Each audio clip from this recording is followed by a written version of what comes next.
अस्सलाम वालेकुम, मैं हूं असद अली तूर अपने प्रोग्राम असद तूर अनसेंसर्ड में। आज जो हम आपके लिए खबर लेके आ रहे हैं वो बड़ी तहलका खेज तीन खबरें हैं। एक तो जो जनरल फैज़ हमीद हैं उनके खिलाफ जब इंक्वायरी है वो क्या है, ज़रा इस पर बात करेंगे।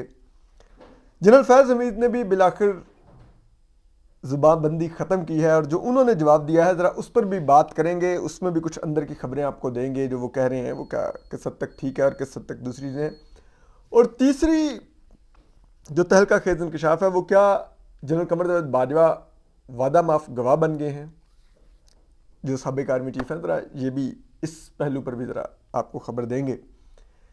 तो चलिए, सबसे पहले तो देखिए, हमने ही आज से तकरीबन 4-5 दिन कबल स्टोरी की थी कि लेफ्टिनेंट फैज़ हमीद गिरफ़्तार हो सकते हैं और उसके ऊपर बड़ा शोर हुआ। बहुत से आ, मेरे करम फरमाओं ने ये भी कमेंट्स किए कि ये तो देखो जी, ये वो पटवारियों का लहू गरमाने वाली न्यूज़ दे रहा है और ये देखो जी फेक न्यूज़ कर रहा है और ये और वो हो ही नहीं सकता कि लेफ्टिनेंट फैज़ हमीद को हाथ लगाए और ये और वो फ़लोन। किसी ने कहा जी उनके मामला तय पा चुके हैं, तुम्हारी खबर गलत है।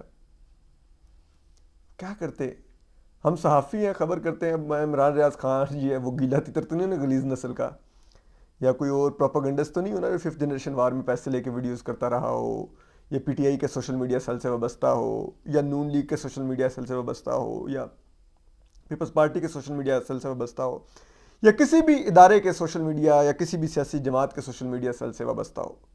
हम सहाफ़ी हैं, खबर करते हैं, ज़राए से बातचीत करके खबर करते हैं, उस खबर को बेहतर तरह से एवेल्यूएट करके खबर करते हैं। इसीलिए तो दिन की 4 वीडियोस नहीं करते, दिन की 1 या 2 मैक्सिमम वीडियोस करता हूँ, क्योंकि उसकी वजह होती है कि खबर आपको उस पर काम करना पड़ता है, मेहनत करते हैं आप। फिर उसके बाद जब वो खबर कोई शेप अप होती है तो फिर आप उस खबर को करने के काबिल होते हैं। ये तो नहीं कि आप जो मुंह में है बोले जा रहे होते हैं। तो खबर खबर होती है। जब सहाफ़ी के पास खबर होती है तो वो फिर उसके बाउंस होने के चांसेस बहुत करता है। और मेरे तो इस 2 साल ये वीलॉगिंग के कैरियर में मेरी सिर्फ 3 खबरें आज तक गलत निकली और मैंने तीनों पर इसी प्लेटफॉर्म पे बैठ के माजरत भी की थी कि मैं अपने व्यूवर्स से माजरत चाहता हूँ, क्योंकि उनके जो मुझ पर एतमाद है कि मैं उनको ठीक खबर देता हूँ उसको नुकसान पहुँचाता था। लेकिन अब ये जो खबर थी लेफ्टिनेंट फैज़ हमीद वाली, इसकी तस्दीक हो गई है।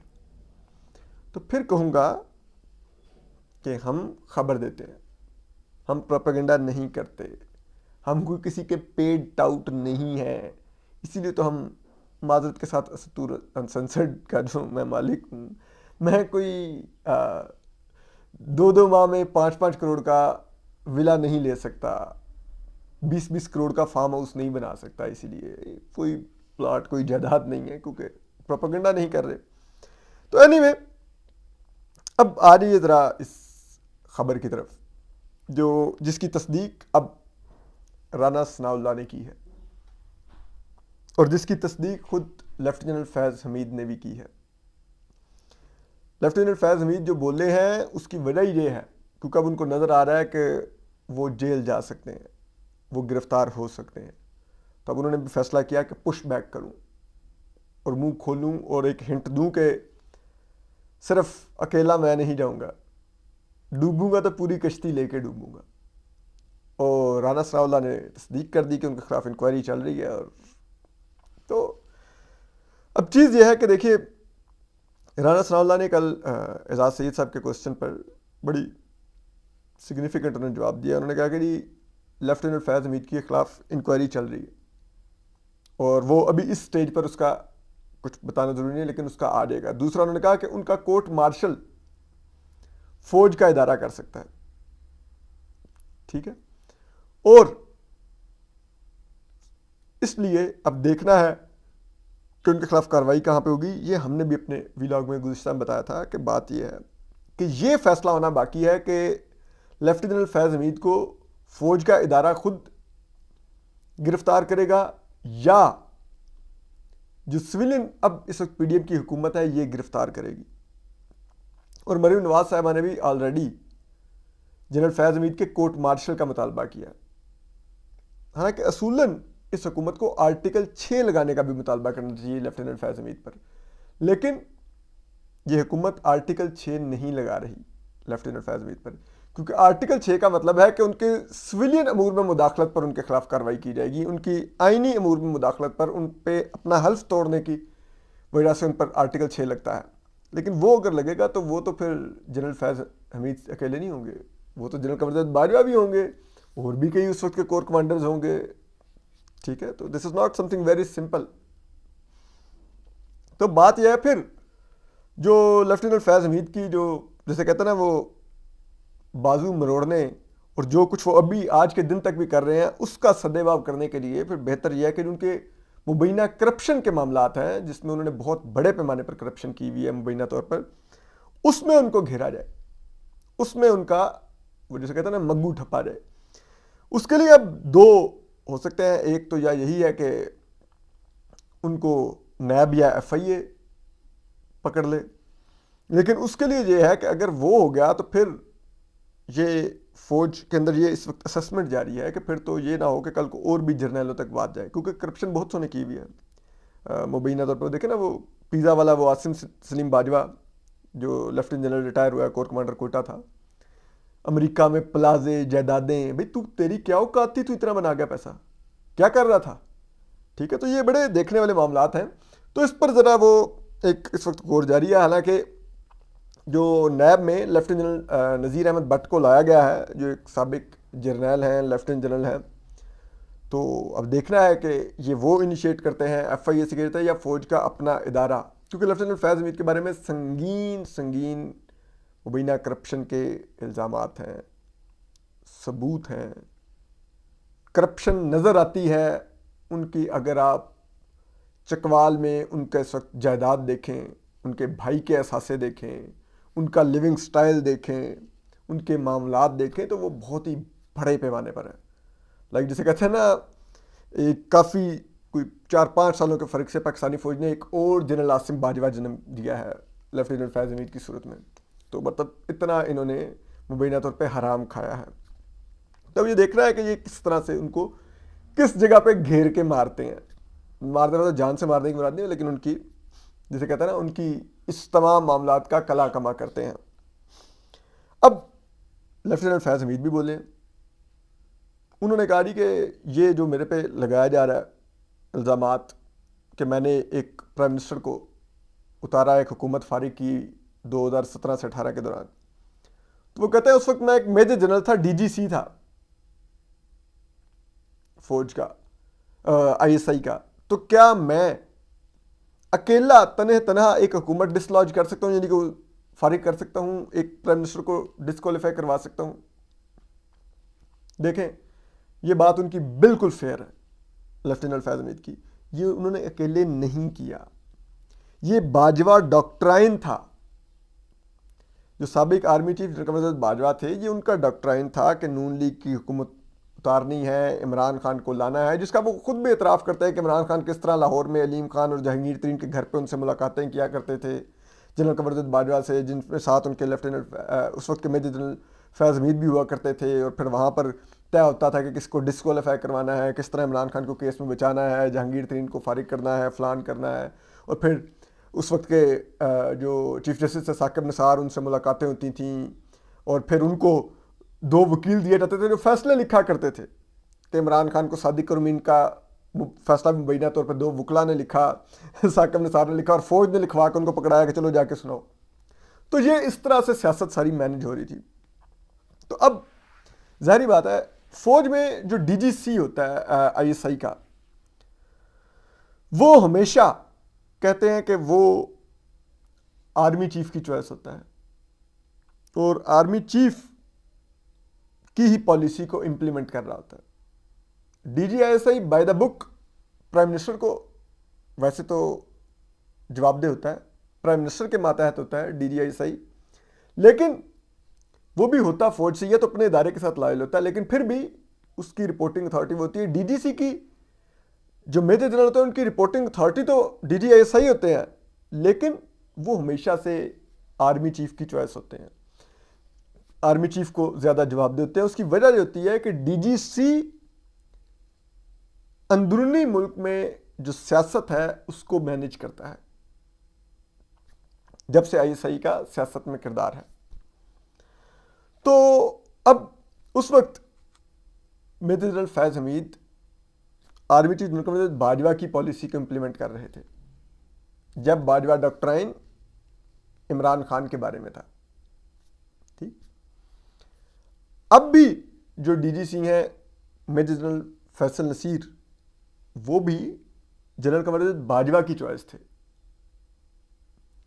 गो के उन्होंने एक तवील अरसे तक काउंटर टेररिज्म पर काम किया है, बड़ा सक्सेसफुल काम किया है, लेकिन वो चॉइस इस डीजीसी की पोजीशन के लिए जनरल कमांडर बाजवा की थे। इसके अलावा उन्होंने एक तवील अरसे तक अपने कैरियर में सर्व किया है जनरल आसिम मुनीर के अंडर भी, जब जनरल आसिम मुनीर डीजीएमआई थे और ये सेक्टर कमांडर थे एमआई के। उस वक्त ये ब्रिगेडियर होते थे या कर्नल भी थे ये। और उस वक्त इनकी जो मेजर जनरल फैसल नसीर हैं, इनकी जनरल फैज से नहीं बनती थी, क्योंकि ये मोस्टली काउंटर टेररिज्म के ऑपरेशंस खुद से कर दिया करते थे और आईएसआई के सेक्टर कमांडर को लूप में नहीं लिया करते। तो आईएसआई का sector commander general Faiz Hamid को बताया करता था कि यार ये देखो ये ब्रिगेडियर फैसल नसीर हमें पूछता ही नहीं है, और फिर आईएसआई वाले कहते थे कि यार मतलब फैज हमीद कहते थे हैं हमें घास नहीं डालता ये फैसल नसीर, तो वो इनके हमेशा खिलाफ रहा करते थे। तो ये भी एक इन दोनों की आपस में नहीं रही कभी भी अच्छी। तो अब खैर एनीवे, तो अब वो आसिम मुनीर साहब की भी बज़ाहिर सपोर्ट हासिल है फैसल नसीर साहब को, पिछले आर्मी चीफ की भी सपोर्ट हासिल थी मेजर जनरल फैसल नसीर को। तो इसलिए जो डीजीसी होता है वो हमेशा से आर्मी चीफ के करीब होता है और आर्मी चीफ की चॉइस होता है और आर्मी चीफ की ही सपोर्ट से सब कुछ करता है। तो अब इमरान खान साहब भी जो मेजर जनरल फैसल नसीर को गालियां देते फिर रहे हैं, कभी उनको डर्टी हैरी कहते हैं, कभी उनको हैवान कहते हैं, कभी उनको ज़हनी मरीज़ कहते हैं और ओपनली स्पीचेस में अपनी कहते हैं। तो उनको मालूम होना चाहिए मेजर जनरल फैसल नसीर को एक तरफ गालियां दे और दूसरी तरफ जनरल आसिम मुनीर से मुलाकातों के पैगामात भिजवाएं तो वो एंटरटेन नहीं होंगे, क्योंकि आप मेजर जनरल फैसल नसीर को गाली देकर indirectly army chief general Asim Munir को ही गालियां दे रहे होते हैं।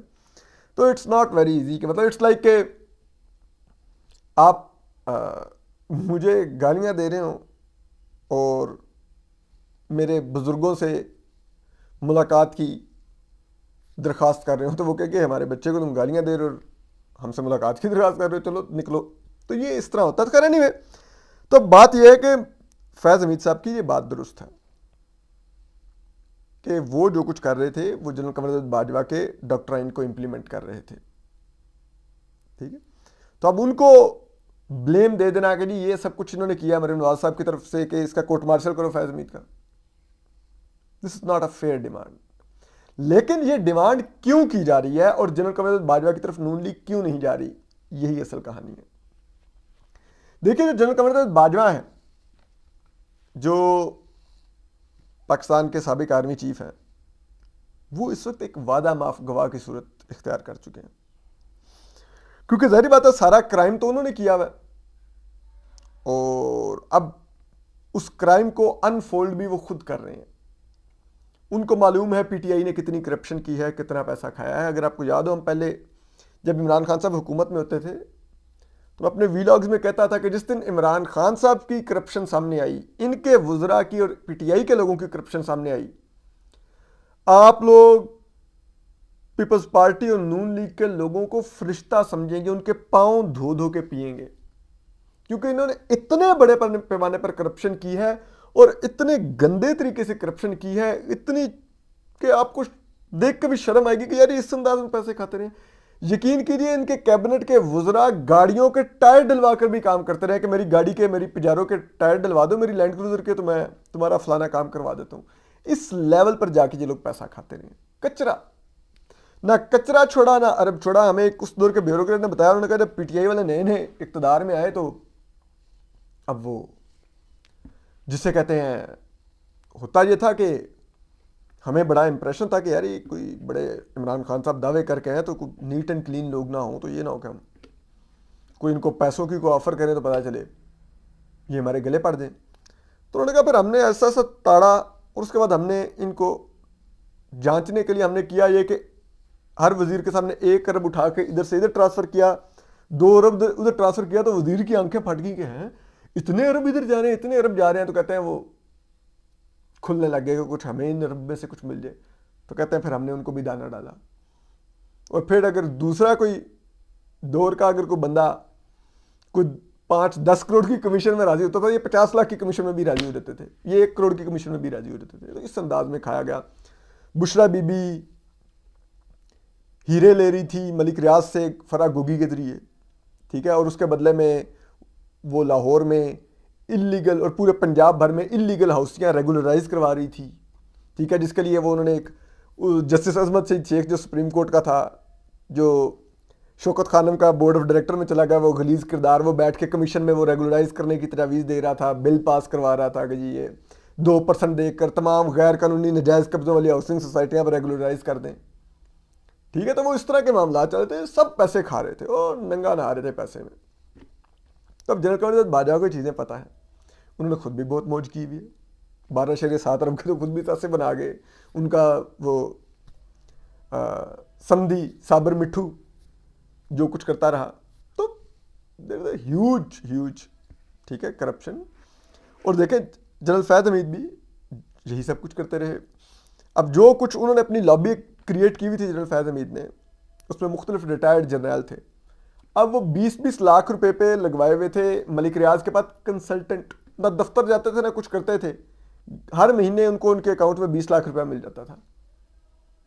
ये लेफ्टिनेंट बहुत आजकल उछल रहे थे पीटीआई के हक में, क्योंकि जनरल फैज़ हमीद का प्रोजेक्ट थे ना, इन लोगों ने उस दौर में खूब पैसा कमाया, ठीक है। तो वो इस तरह से बहुत से लोग अकोमोडेट किए गए थे, ऊपर से लेकर नीचे तक, कर्नल कैप्टन तक एक वो इन्होंने पूरा नेटवर्क तश्कील दे दिया था। किसी को बाद में फिर कोई सरसब्ज चैनल मिल रहा है टीवी चैनल के, तुम बनाओ इसके ऊपर, ठीक है, कोई मेजर था तो कोई कर्नल था तो कोई फलाना था, खुले खारे नंगा नहारे थे। तब वो सारी करप्शन के मामलात में फिर जनरल कमर बाजवा इस वक्त एडवाइस कर रहे हैं मियाँ शहबाज शरीफ को कि कहाँ कहाँ पर किसने पैसे खाए हुए हैं, क्या खाया हुआ है, क्या मामला है, क्या नहीं है, और उसके बदले में उनको फिर एक एमनेस्टी मिल रही है, एक आम माफ़ी मिल रही है। अगर वो ये नहीं करेंगे तो फिर तो उनके अपने भी मामला आते हैं, फिर कोर्ट मार्शल के अलावा फिर मामला उस तक भी जाएगा। तो ये हुकूमत भी देख रही है कि अगर आर्मी चीफ को हम करेंगे प्रोसिक्यूट तो फिर फौज का पूरा इदारा माइंड करता होता है, वो कहता है कि जी रेड लाइन है, क्योंकि इन्होंने जनरल मुशर्रफ के दौर में भुगत लिया उस चीज़ को। जनरल मुशर्रफ के साथ उस पर गद्दारी का मुकदमा आयद करके देखो, बिल्कुल ठीक मुकदमा था। तो इसलिए उस तरफ तो ये जा रहे नहीं है, इनको उसमें लैंडमाइन नज़र आ रही है। लेफ्टिनेंट फैज़ हमीद को प्रोसिक्यूट करना, ठोकना is not a big issue, क्योंकि उससे पहले एक लेफ्टिनेंट जनरल जावेद इकबाल, वो जनरल कमर बाजवा के दौर में प्रोसिक्यूट हो चुके हैं, उनको सज़ा मिली थी, जिनको जनरल आसिम मुनीर ने आके आम माफ़ी दी, मशरूत माफ़ी दी। फिर इसी तरह उससे पहले जनरल राहील शरीफ के दौर में भी जर्नल कोयटा से DGFC और दीगर कोर्ट मार्शल हुए थे। तो lieutenant general is not a big fish, उनके लिए हो सकता है, और वो मोस्ट लाइकली लेफ्टिनेंट फैज़ हमीद का होने जा रहा है, और इसमें जनरल कमर बाजवा की भी इनपुट शामिल है। इसीलिए अब जनरल फैज़ हमीद ने मुंह खोला है कि भाई मैं खुद नहीं कर रहा था, आर्मी चीफ की पॉलिसी होती है, यानी कि जनरल कमर बाजवा की पॉलिसी थी, उसको भी फिर बीच में रगड़ो रहा। तब देखते हैं कि हुकूमत क्या करती है। आपको अपडेट करते रहेंगे, अपना ख्याल रखिए, अल्लाह हाफिज़।